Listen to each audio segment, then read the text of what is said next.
Conversamos ahora con el vocero del movimiento No Más AFP, porque como les habíamos prometido, nos encontramos en contacto con Luis Mesina. Muy buenas noches. Buenas noches, Daniel. ¿Tienen algún balance o alguna cifra sobre cuántas personas adhirieron a este paro nacional al que habían convocado hoy? Bueno, el número de personas es imposible poder determinarlo. Sí tenemos información, tenemos pequeño balance respecto de las ciudades, cuántos fueron los gremios importantes que participaron. Prácticamente la paralización fue completa en el sector portuario, hubo un sector menor en el sector forestal y prácticamente en Calama participó casi toda la minería y el sector de comercio. Y en las demás ciudades a lo largo del país, diversos sectores de la economía, de servicios, particularmente comercio, sistema financiero también, tuvieron paralizaciones parciales, atrasos, y de las 53 confederaciones estudiantiles, 37 paralizaron completamente. El sector público por primer día paró íntegramente. Tenemos un balance altamente positivo porque además las marchas que al mediodía se desarrollaron coordinadamente en todo el país, en todas las plazas públicas, no solamente en la Plaza de Armas de Santiago, sino que en Maipú, Puente Alto, Ñuñoa, fueron multitudinarias que sobrepasaron incluso las propias expectativas que nosotros teníamos en un comienzo. Señor Mesina, así que estamos muy satisfechos. Sí. Sí. Estamos escuchando de fondo, se escucha claramente el caceroleo que está ocurriendo en varios puntos del estamos país. A 2 cuadras de Ñuñoa. Sí. Y además, las imágenes con que estamos compartiendo pantalla, si me confirman si son en vivo de Irarrázaval, del sector de Plaza de Ñuñoa también, donde ha habido acción de carros lanzaguas de carabineros debido a que algunas personas han bajado a la calzada. Esas son las imágenes que estamos viendo en vivo para que la gente sepa lo que estamos viendo también mientras conversamos. Señor Mesina, ¿hay alguna autocrítica sobre lo que ocurrió hoy, sobre el llamado que se hizo y sobre el hecho que haya habido acciones de fuerza como las barricadas o acciones derechamente de violencia como la quema de algunos buses?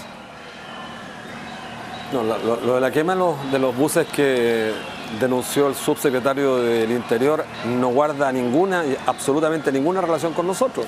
No tiene nada que ver con nuestro movimiento y esperamos que cumpla la palabra de él de que se va a querellar y que logre identificar a quiénes son los responsables de estos actos que son diametralmente opuestos a lo que nosotros demandamos. Ahora, respecto de la intencionalidad de focalizar el debate de esta gran demanda en una barricada que es expresión, lo dije en la mañana, simbólica de los ciudadanos, los estudiantes, los pobladores, del pueblo trabajador que se expresa indignadamente porque no tiene respuesta, es una parte, una situación que hay que comprender. Quien debe hacerse cargo de intentar explicar esta reacción de la ciudadanía es el gobierno, un gobierno que es indolente frente al clamor y a la petición de la ciudadanía. Aquí recién, en la Plaza de Ñuñoa, le estamos pidiendo a la gente que suba a la acera, pero la gente tiene una indignación brutal, y es porque justamente, lejos de escuchar respuestas de la autoridad política que vayan en la dirección de resolver las demandas nuestras, lo que hacen es justamente ir en la dirección opuesta. Este gobierno, y lo decimos responsablemente, junto a este Congreso, junto a las instituciones del Estado, no está escuchando a la ciudadanía, no está escuchando al pueblo trabajador.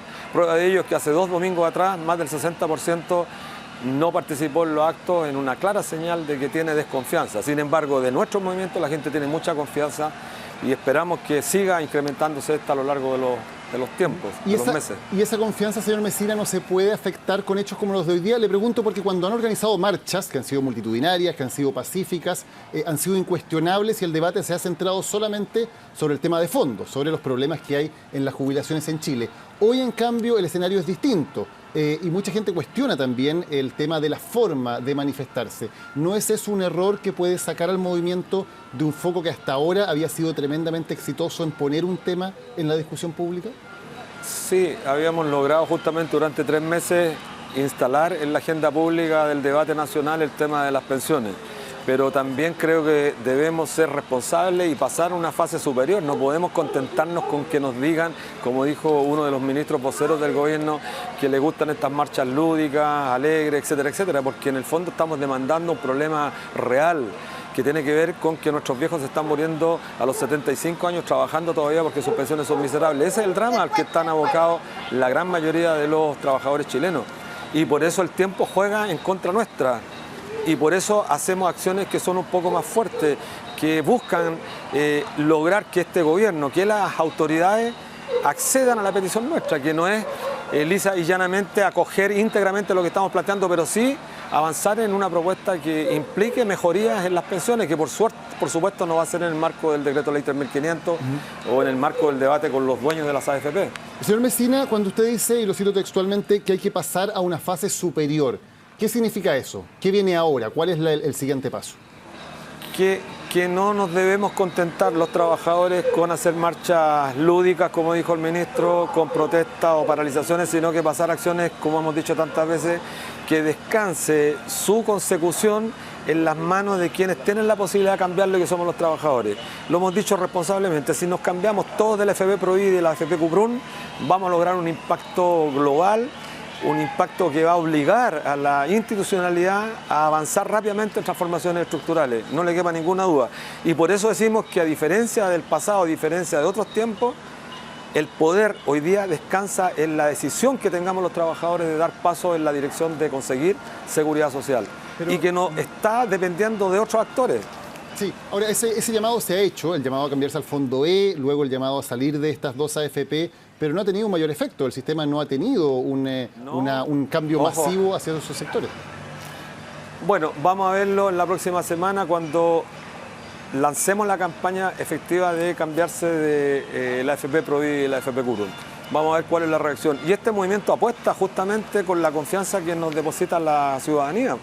Si nosotros estamos analizando, vamos en 2 semanas más a presentar la propuesta de cambio estructural a la ciudadanía, se la vamos a presentar al gobierno, al Congreso, y ahí vamos a generar el debate, que se abre el debate sobre quiénes tienen propuestas para mejorar las pensiones hoy día. Las AFP no tienen ninguna propuesta, eso ya está claro, no lo han logrado en 36 años.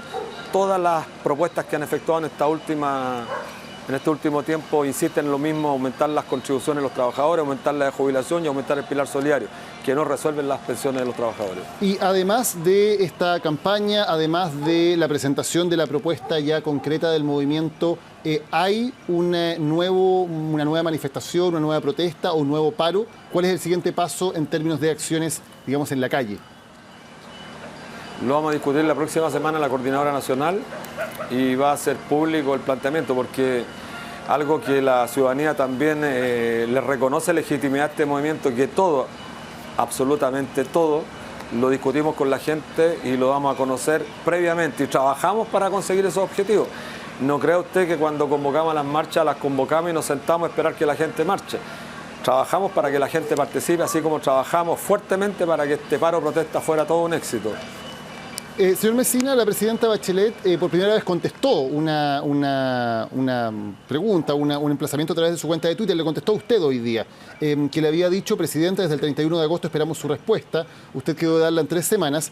Y la presidenta le contestó directamente: un acuerdo nacional para las pensiones requiere aunar muchas voluntades para que sea sustentable. Eso toma tiempo y diálogo. ¿No es razonable que el gobierno necesite tiempo para armar efectivamente un acuerdo en torno al tema de las pensiones? Bueno, sería bueno que los asesores que le recomendaron hacer la cuenta de Twitter a la presidenta le dijeran que una forma de medir también la aceptación que tienen los posteos o los twitters que uno hace es justamente el nivel de retuiteo. Vea usted cuántos retuiteos y cuál es el diálogo que se abrió acerca de la respuesta de la presidenta. Lo concreto es que la presidenta se comprometió a respondernos 3 semanas y no lo hizo. Y eso es lo que a la gente le indigna. No es que la presidenta, sabemos que esta discusión es una discusión de fondo que no se hace de la noche a la mañana, pero ella se comprometió a respondernos en 2 a 3 semanas y no lo hizo. Eso es lo que le reclamamos, nada más. Y por eso la ciudadanía se manifiesta esta naturaleza, porque pide, exige derechos y hay indolencia, hay desdén. Eso es lo que molesta. Señor Mesina, si bien la propuesta la están afinando y la van a presentar en un tiempo más, en términos generales, la propuesta del movimiento No Más AFP es un sistema de reparto, es un sistema donde los actuales trabajadores financian las pensiones de los actuales jubilados. Así es. Es una propuesta de un sistema de reparto tradicional, muy simple, que funciona como usted dice: los sectores activos financian a los pasivos. Tenemos hoy día excedentes suficientes. Nuestra propuesta, cuando la conozca la ciudadanía, es una propuesta que está financiada de aquí a fin del siglo, no a la mitad del siglo, que permite que gradualmente vayamos aumentando las contribuciones de los empleadores, disminuyamos en 1,3 puntos la contribución que hacen los trabajadores, que el aumento del gasto fiscal en el pago de las pensiones vaya aumentando gradualmente, pero no en el corto plazo, para llegar al final del siglo en un aporte contributivo del producto cercano al 7%, como ocurre en la mayoría de los países, siempre y cuando se mantengan constantes todas las variables que hagan que en 36, 37 años más la relación de pasivo-activo sea 2,2 por un pasivo. Siempre que se mantengan constantes las variables. Sí. ¿Qué pasa en ese escenario, en esa propuesta, con los fondos que hoy están en los fondos de pensiones que son propiedad de los trabajadores? No hay absolutamente expropiación, como se ha dicho. Usted pasa con el total de los fondos, porque si usted tiene, un ejemplo, tiene 50 millones, esos 50 millones probablemente corresponden a 25 años de contribuciones. Por lo tanto, usted ya tiene 25 años de contribución y los sistemas de reparto establecen prestaciones predefinidas. Usted sabe que mientras más contribuya, tiene una tasa de retorno, una tasa de reemplazo mayor. Y eso es lo que queremos garantizar, porque actualmente este sistema no nos garantiza más que incertidumbre. Usted puede cotizar 20 o 25 años y al final va a tener que golpear las puertas del Estado, porque su acumulación individual no le va a servir por una pensión ni siquiera mínima. Esa es la diferencia de los sistemas de reparto con los sistemas de capitalización. Para entenderlo correctamente y siguiendo el ejemplo que usted pone, esos 50 millones de pesos irían al Estado y el Estado con esa plata garantizaría el derecho a la jubilación. ¿A dónde va esa plata? En lo absoluto el Estado. Es un organismo público de pensiones, algo parecido al Banco de Previsión Social o el Instituto de Previsión Social, que es administrado de manera tripartitamente, financiado tripartitamente, que tenga una estructura jurídica parecida a la del Banco Central, con autonomía total del Estado, de los gobiernos de turno, que sea imposible que el gobierno pueda meter mano en estos recursos y por lo tanto dé plena garantía a la gente. Iría a un fondo común. Su ahorro, si tiene 50 millones, serviría para pagar pensiones, pero usted ya es propietario de esos 50 millones, porque no hay que perder de vista que hoy día, con las contribuciones de los trabajadores activos, a pesar que los salarios son muy bajas, tenemos un excedente anual de más de 2.200 millones de dólares. Claro, pero es una institución del Estado, tal como lo es el mismo Banco Central que usted pone como ejemplo. No depende de un gobierno específico, pero es del Estado. Bueno, el Banco Central hoy día no depende del gobierno de turno, claro, es un organismo autónomo. Ah, claro, bueno, en términos generales, todo al final, pero no tiene una tutela directa del Estado. Del gobierno, digamos. Perdón, del gobierno. Correcto. Perfecto, Luis Mesina. El gobierno no tendría... Sí, no, al contrario, muchas gracias. Muchas gracias por habernos acompañado y ya tendremos tiempo también para hablar más en detalle de esa propuesta cuando se presente. Buenas noches. Muchas gracias.